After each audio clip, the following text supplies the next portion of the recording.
Bonjour Charlie. Ça va Alex? Bah écoute, ça va très bien, comme un vendredi hein. Like a Friday? Exactly. Bon, de votre côté, j'espère que ça va bien. Bienvenue dans ce live numéro 79 en direct de SoCal Franchise à Los Angeles. À Gardena pour être plus précis. D'une précision chirurgicale. Alors aujourd'hui, au sommaire, on va vous présenter une très jolie Dodge Challenger 2015 avec son moteur EMI 5,7 litres.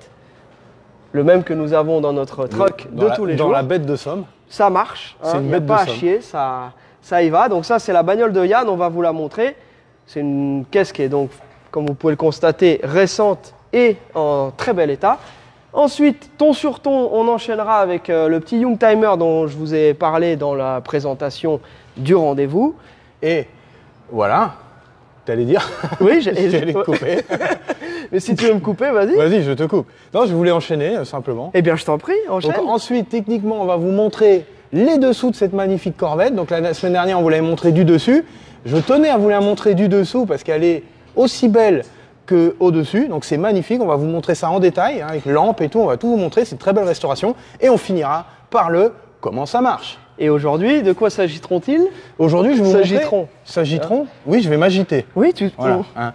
Donc aujourd'hui, je vais vous expliquer comment fonctionne un amortisseur. Donc je vous ai préparé un petit sujet sur le fonctionnement et les bases d'un amortisseur. Comme ça, vous saurez tout sur l'amortisseur. Sur l'amortisseur de base. Et la prochaine fois, on partira sur des modèles un peu plus compliqués. Je vais rentrer dans le détail. Faut qu'on vous en laisse pour les autres tutos. Voilà, donc Jenny, tu peux montrer cette caisse. Je vais la mettre en route. Ah oui, s'il te plaît, je sais que ça te fait plaisir. Bah là, en plus, c'est push start. Hein. Donc, et voilà. Donc, c'est une voiture qui a 46 000 miles.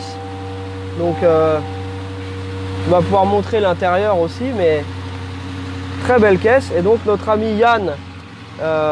Donc, celle-ci, elle a les écrans double écran. Ah ouais.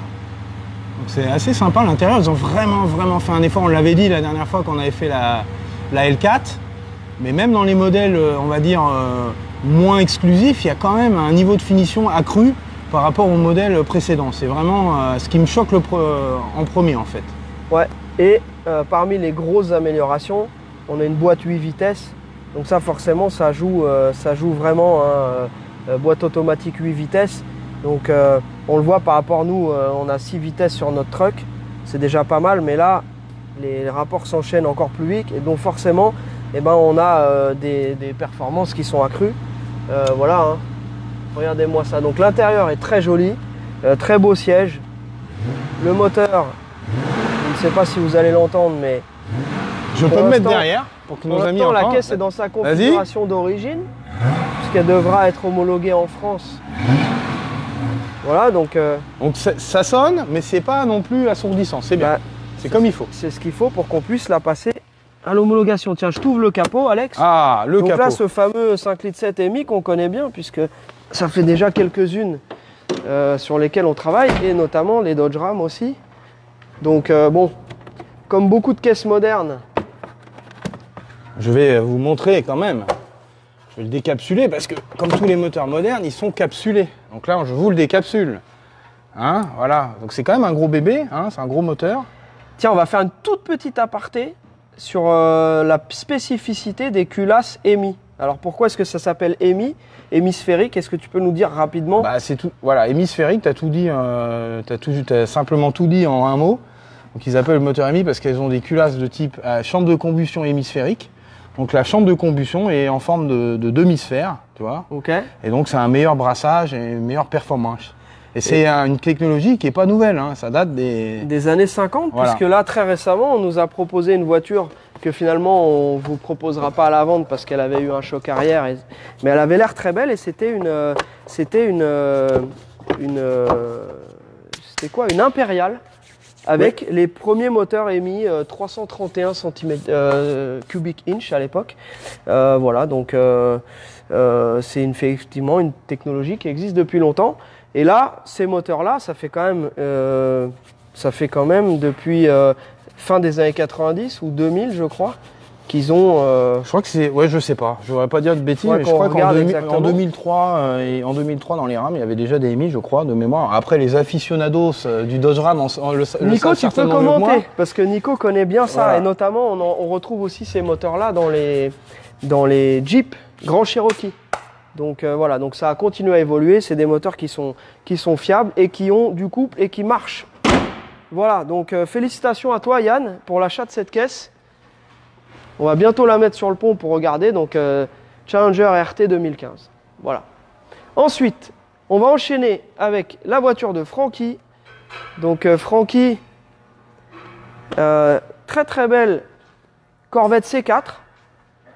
Celle-ci a la particularité d'avoir seulement 39 000 miles d'origine. Elle a encore le petit title d'époque, c'est une première main. Donc là, on l'a acheté au petit-fils d'époque. Ouais, tu sais, le petit fameux slip rose. Hein. Ouais, le slip rose. Je vais éteindre le bip bip. Moi, ce que j'aime bien sur les C4, c'est le capot. C'est quand même un truc, c'est impressionnant. Quand tu ouvres ce gros machin, tout le devant de la bagnole se lève. C'est assez cool. Donc là, on peut voir. Hein, donc là, c'est moteur injection multipoint. Donc ça démarre au quart de tour. Consommation un peu plus raisonnable qu'avec un carburateur et une onctuosité de fonctionnement quand même vraiment plus accrue. Donc c'est quand même assez sympathique, c'était vraiment le point positif. Après elle a une suspension, tu peux voir tous les triangles, tout ça c'est en aluminium, donc c'était pour l'époque c'était quand même... ça a été déjà une grosse révolution par rapport à la C3. Ah bah oui, ça n'a rien à voir, c'est pas du tout la même voiture. Ils ont vraiment, il y a un step entre la C3 et la C4 technologique, infernal quoi, c'est plus rien à voir du tout. Et pareil après quand il y a eu la C5, elles ont commencé à gagner aussi face aux européennes. Les C5 ont vraiment ouvert la voie des Corvettes très compétitives. Oui, d'accord. En compétition, même en Europe. Voilà. Donc la C6 aussi, la C7, voilà. Et maintenant la C8 qui va certainement aussi faire avec son moteur central arrière. Ça va faire un tabac. Va certainement faire un tabac en compétition. Voilà. Donc l'intérieur est très joli, comme vous pouvez le constater. Les sièges sont en super état. On a ici, si tu filmes de l'intérieur, Jenny, tu vas voir, on a un petit T-top translucide, teinté bleu. Voilà. Ça c'est cool ça. Qui se retire bien entendu. Bien sûr. Et voilà. C'est pas un T-top mon ami, c'est un Targa top. C'est un Targa top. Le T voudrait pas dire Targa par exemple? Non, le T c'est la forme que mais au milieu. Oui, c'est vrai, c'était les versions d'avant. Eh bien, merci de cette précision. Bon, il faudra qu'on fasse un petit detailing hein, parce qu'on voit que l'intérieur, oui, c'est poussiéreux, mais c'est en bon état. Mais c'est en très bon état. Donc, tu vois, les petits caoutchoucs là, c'est assez impressionnant. Parce que les petits caoutchoucs des injecteurs, généralement, sur ces bagnoles-là, quand ça chauffe tellement, le caoutchouc finit par sécher et se désintégrer. Donc là, on voit les petits caoutchoucs, ils sont encore en super bon état, ce qui prouve que c'est une voiture qui n'a pas été, malmenée ou qui n'a pas subi des gros cycles de chauffe, etc. Voilà. Ouais. Donc et ça, c'est important sur ces modèles. Ça, c'est vraiment le point noir un peu de ces voitures. Il y a beaucoup plus d'électronique et donc le faisceau électrique se doit d'être en bon état et d'origine et pas bidouillé. Et là on peut voir que tout est d'origine. Je vois les fils d'allumage, tout ça. Les prises sont pas cassées là sur la tête. Parce que souvent là, quand c'est bricolé, ils prennent pas la peine de pousser le petit levier ici. Ils poussent, ils cassent parce que le plastique devient cassant. Donc là, on voit que ça ne l'est pas. Donc on voit que c'est une voiture qui n'a pas été bricolée, quoi.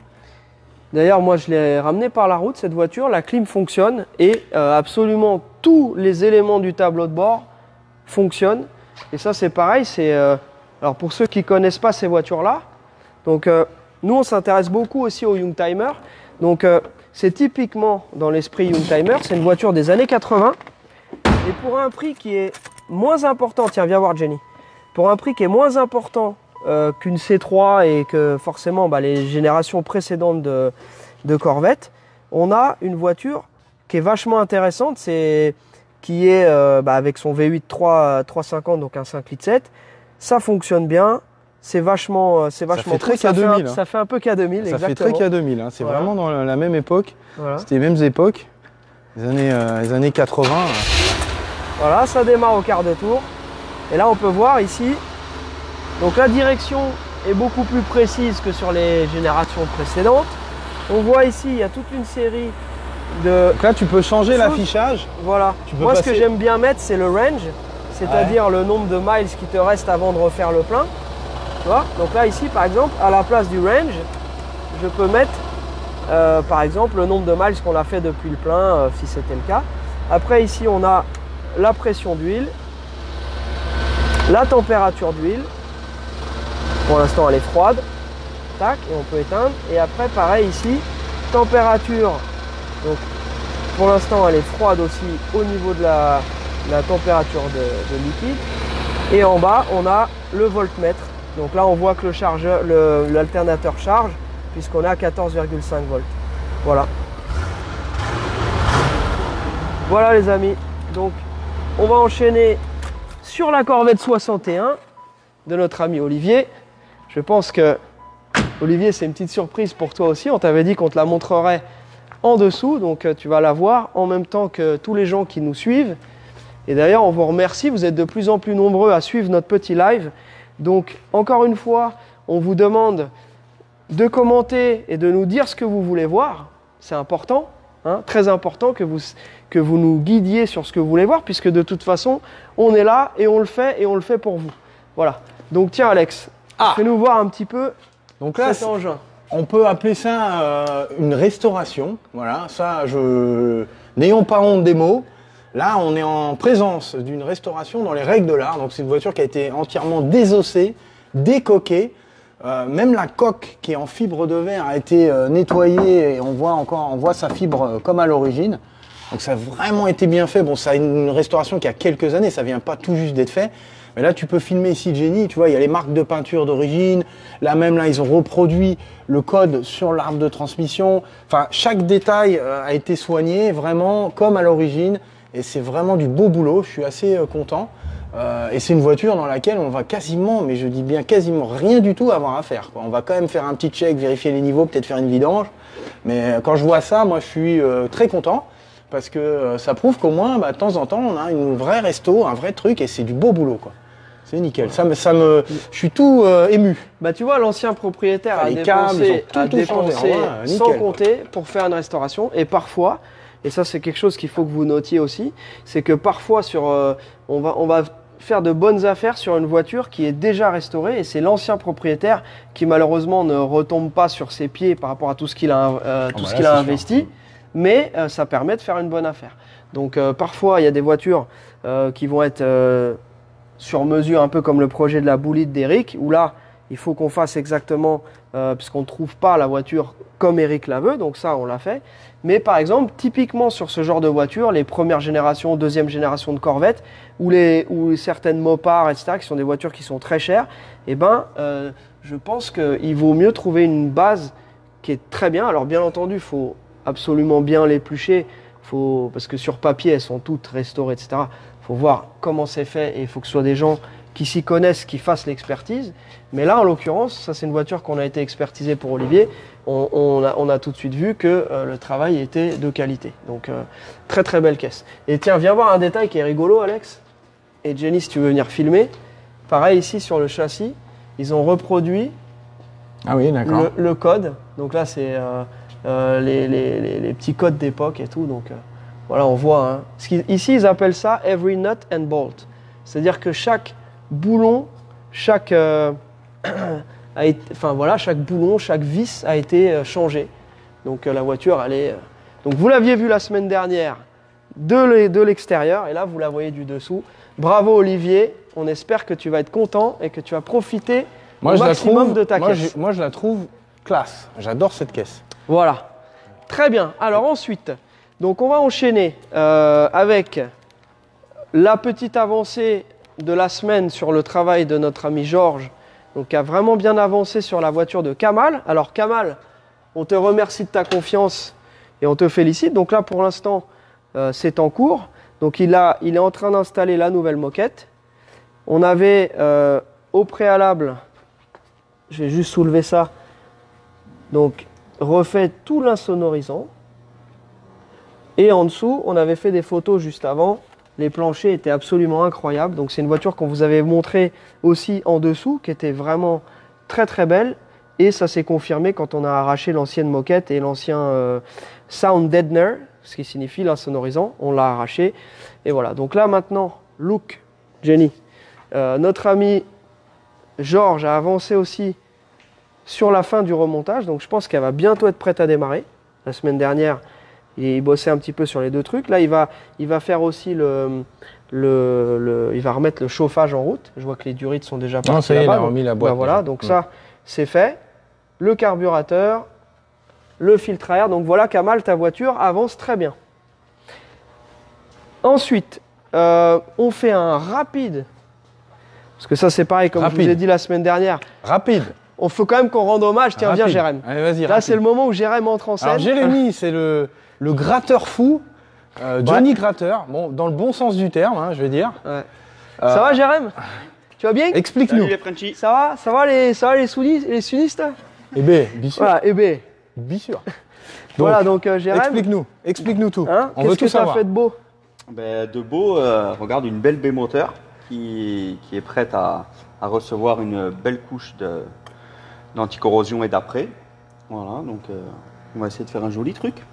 Voilà, t'as enlevé toute la croûte des années et des années. Plusieurs années de croûte. De croûte. Ouais. Donc bien entendu, il y avait du noir, il y avait du rouge, ah ouais, il y avait du vert. Ah ouais? Bah oui, il y avait du vert. Voilà. Et oui, puisque là on va bien le voir à l'intérieur.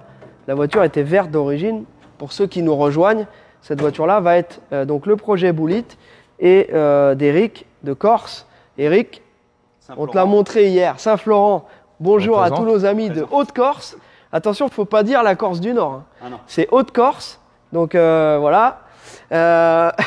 Et après, ici, Alex, de ton côté, toi, tu as... Voilà, moi, je travaille sur son bloc moteur. Le truc, pareil, il avait reçu multiples couches de peinture. Donc, il avait été rouge. Donc, pour un moteur Ford, c'est assez bizarre. Ouais. Il a été bleu, il a été vert pastel. Ah bon? Bon, ouais. Et rouge et encore bleu. Donc, il y avait 5 couches de peinture. Donc, je l'ai entièrement décapé. Là, je suis en train de le dégraisser. C'est un moteur qui avait été refait très récemment. Donc, les compressions étaient au top de leur forme. Il y a une petite prépa, abracam, roller.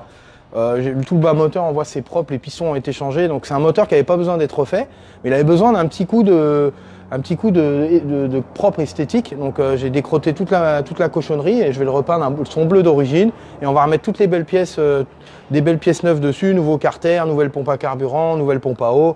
On va le faire tout beau, tout neuf. Tiens, bon là pour l'instant, là vous pouvez voir donc les planchers d'origine de la voiture ici, regarde Jenny. Donc tout ça, on voit que c'était vert, toute cette partie-là. Donc forcément, c'est un peu cochon. Donc j'ai vu passer un message qui nous demande le procédé pour le décapage, les gars. Alors, ensuite, on enchaîne avec l'huile de coude. Déjà, ça, si t'as pas d'huile de coude, tu peux aller chez le marchand acheter un bidon de 5 litres. Déjà pour commencer. Et puis surtout là, au début, on met un décapant. Donc pour faire friser toutes les couches, le plus gros en fait. On gratte à la spatule, on enlève le plus gros. Puis après, brosse métallique, et puis on y va, hein, on brosse. Ouais. Hein. Et puis s'il y a des morceaux tenaces, on remet du décapant, on recommence, on laisse agir, que ça bouffe, on regratte, etc. Donc voilà comment ça marche. Et c'est mieux que de disquer directement la peinture, parce que là, on enlève du métal. Ouais. Et certaines tôles ont une couche de galvanisation. Donc si on disque, on enlève cette couche de galvanisation et on enlève cette protection anti-corrosion. Donc c'est mieux de faire un décapage chimique. Ok, voilà. Donc j'espère que ça répond à ta question. Je crois que c'est Marc qui avait posé la question.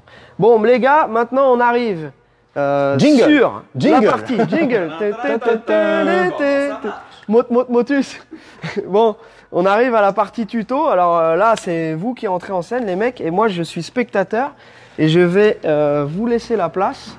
Voilà les amis. Alors, donc aujourd'hui, je vous présente Monsieur l'amortisseur. Donc on en a tous. Sur nos voitures, on ne sait pas comment ça marche, on sait que quand c'est mort, la voiture tient moins bien la route. Et donc voilà, on s'est amusé à en découper un pour vous montrer le fonctionnement et je vais vous expliquer les différents composants de l'amortisseur et comment ça marche. Hein. Donc ça, c'est un amortisseur à double tube.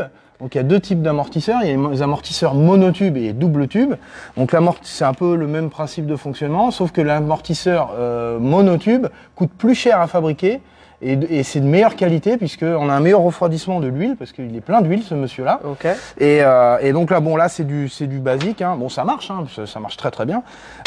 Et on lui a ouvert la tronche pour voir comment c'était dedans. Donc regarde, tu peux regarder dedans. Donc on voit bien, on a nos deux tubes, donc le tube extérieur, le tube interne. Et donc cet amortisseur, lui, il est rempli d'une huile qui est spécifique. Et donc l'huile quand le piston, si tu veux, de l'amortisseur travaille, donc de haut en bas, quand on reçoit des chocs, l'huile voyage d'un côté à l'autre. Et aussi dans le deuxième tube. Donc là, il y a un double clapet. Donc, tu as un clapet dans le piston et tu as un clapet au fond. Et l'huile, si tu veux, c'est le clapet qui fait la dureté, en fait. Et c'est pour ça que ton amortisseur, tiens, là, j'en ai un qui est pas ouvert. Donc, tu peux y aller. Tu vois, on entend même l'huile. Je le mets là. Ouais. On entend l'huile voyager d'un côté à l'autre de l'amortisseur. Et donc, il y a un petit jeu dedans. Et le petit jeu qu'il y a dedans, c'est une poche d'air qui est là justement pour amortir les petits chocs. Quand tu as des tout petits chocs, si c'était que de l'huile, ça serait dur, infernal. Okay. Donc, l'huile, elle est là pour amortir les débattements, les longs débattements. Et la petite poche d'air, elle est là pour les petits chocs, les petits soubresauts. Voilà, exactement. Okay. Donc, après, il y a des amortisseurs à gaz. Donc, on remplace cette poche d'air par du gaz sous pression. Donc, ce qui fait que les amortisseurs sont un peu plus fermes. Donc sur les petits chocs, c'est un peu plus ferme. C'est la seule différence. Donc le gaz qui est dedans, c'est de l'azote. Autrement, c'est de l'air, le même que tu respires. Ok. Voilà. Donc ensuite, pourquoi on dit un amortisseur est mort? Ouais, mon amortisseur est mort. Donc ça peut être une pompe à vélo. Voilà, pompe à vélo. On entend toujours ces termes-là. Donc il peut y avoir plusieurs raisons. La première, c'est que l'huile dedans, elle se dégrade comme l'huile moteur. Donc si tu veux, l'amortisseur quand il travaille, l'huile voyage d'un côté à l'autre, et elle chauffe. Et comme l'huile moteur, elle finit par se dégrader. Donc l'huile, à bout d'un moment, elle en peut plus, elle en a marre. Donc ça, c'est la première raison. Donc avec le temps, pareil, même un amortisseur neuf qui a des années, l'huile à l'intérieur, elle se dégrade. Les composés chimiques qui sont à l'intérieur font plus leur travail. Ça, c'est la première raison. La deuxième raison, et très souvent c'est le cas, c'est les petits clapets, les petites valves qui y a à l'intérieur, elles finissent par s'user et à plus fonctionner correctement. Et donc, elles font plus leur travail de limitation du transfert de l'huile d'une chambre à l'autre. Donc, ce qui fait que l'huile, au lieu d'être dure comme ça et d'avoir du mal à le comprimer, la valve, c'est une pompe à vélo. Okay. Ça, c'est la deuxième cause. Et la dernière cause, après, c'est une fuite externe. Donc, ici, tu as un joint. Et souvent on le voit, hein, c'est tout gras autour de l'amortisseur, l'huile finit par sortir par ce joint, puis il se vide de son huile, et puis au bout d'un moment, même symptôme, même problème, l'amortisseur, ça devient une pompe à vélo. Ok. Voilà. Est-ce que tu as des questions? Après, je voulais savoir, par exemple, quand on a, donc ça c'est couplé avec les ressorts. Voilà. Donc il y a l'amortisseur d'un côté, les ressorts, et parfois il y a ce qu'on appelle des combinés. Combinés filetés. Donc en gros. Donc là, en fait, tu combines les deux sur un. Donc c'est le cas sur les suspensions McPherson et ou sur les combinés filetés. Un McPherson. Un McPherson. Donc le ressort, lui, il est là pour supporter le poids de la voiture. C'est lui qui détermine l'assiette de la voiture, la dureté aussi de la suspension. Tu vois, si tu as des ressorts plus durs ou plus souples, c'est ça qui va déterminer si de biais que les amortisseurs. Quand on dit ouais, ma voiture elle est penche ou elle est trop basse, je vais changer mes amortisseurs. Non, c'est les ressorts ou les lames qui déterminent la hauteur de la voiture, pas l'amortisseur. Lui, il est juste là pour amortir le débattement en fait. Donc ça, et puis là, on voit un dernier petit composant, ici, cette petite bague là qui est là. Donc ça, c'est le bump stop qu'il y a dans l'amortisseur, c'est la butée d'amortisseur. Donc quand elle arrive en fin de course, c'est lui qui vient amortir le choc, en fait. Et ça, c'est pareil, ça finit, si vraiment on fait, par exemple, ça, on l'a beaucoup dans le off-road. Pour ça qu'ils ont des butées externes hydrauliques aussi, pour éviter de venir abîmer les butées de suspension. Donc, et où ils ont des limitations avec des straps, enfin plein de trucs quoi. Ouais. Mais ça c'est la petite butée. C'était pour vous montrer comment c'est. J'en profite, c'est ouvert. Donc c'est pas souvent que. D'ailleurs merci à Jérém. Jérém qui m'a découpé. Voilà, Jérémy le coupeur.